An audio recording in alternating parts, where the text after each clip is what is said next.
I have to say that when presented with the question, what is the best light entertainment programme on British television, I'm pretty stumped. For not just light entertainment, but television as a whole at the moment seems to be some vast swamp of mediocrity with some favourable lumps rising to the surface. Light entertainment programmes seem to be shows about rejection, shows about stupidity, and a fairly faithful recreation of the Victorian freak show. That explains why I've chosen a programme with no humans in it at all. Instead, there are singing vegetables, a crew made of felt, and they all have arms at their backsides. A bit like Louis Walsh in that respect. I am, of course, talking about The Muppet Show, which I believe is the greatest light entertainment programme on British television. This is what we call The Muppet Show!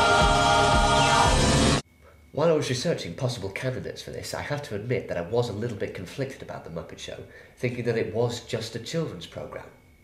That's as may be, but when you consider, is The Muppet Show more of a children's programme or more of a light entertainment show? For me personally, I think it ticks more boxes for light entertainment. I mean, the format just screams it out. It's clearly based on those old variety shows, The Muppet Show itself being set in a theatre.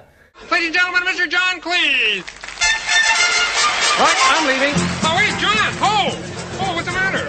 Kermit, I am not going to do some gloss-eared Mexican maraca solo. But more than that, we get to see outside the box. We get to see our lovable production manager, Kermit the Frog. That's the equivalent of me, but more green. Quite often losing his cool in the face of all kinds of outlandish production calamities. I'm going to fire you! Piggy, you are fired! You are fired! Piggy, you are fired! Fired! This all seems strangely familiar. Snorers, get off the stage!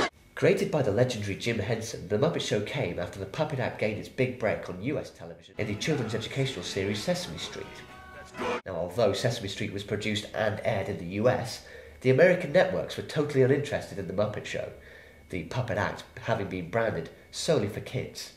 So Jim Henson turned to the UK as a blank canvas to pitch this puppet show that would appeal to all ages.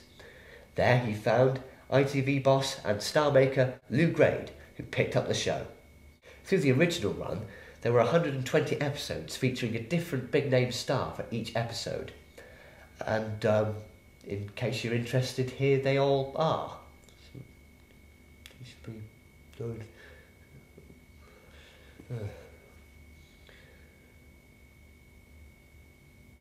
Going down through your body and coming out your toes. I'll be honest, I don't know who most of those people were. Who the hell is Victor Borge? Who the hell is James Coco? Who the hell is Elton John?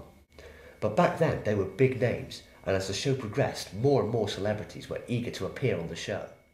Another large part of the appeal of the show, not just for children, is no doubt down to the large variety of lovable yet outrageous characters. We have Kermit the Frog, our showrunner, who is occasionally neurotic, having to deal with ridiculous production problems and his own personal problems related to a certain pig. Imagine the children. We also have Fozzie Bear, the struggling stand-up, Gonzo the Great, the stuntman and daredevil. Two double acts with both Dr. Bunsen Honeydew and his long-suffering guinea pig of an assistant Beaker, and quick-witted hecklers Statler and Waldorf. Cooking Guru, the Swedish chef, and the Electric Mayhem Band featuring the one and only Animal! As for the Muppet Show's wider reception, it became a hit almost immediately in the UK, spawning a range of merchandise which took the country by storm, whereas US audiences took a little more time to warm to it. But it happened in the end, as the show was nominated for 21 Primetime Emmy Awards in its time, winning 4 of them. And it won 2 out of the 4 BAFTAs it was nominated for here. I don't believe this. The Muppet Show ran between 1976 and 1981, ending after 5 successful series, as Jim Henson thought it was time to move on to bigger projects. What the Muppet Show brought us was something new, something original, something exciting, and something well and truly unmatched in the field of light entertainment. Jim Henson brought us great characters, great guests, and hours of great entertainment. And that is why I think The Muppet Show is the greatest light entertainment programme on British TV.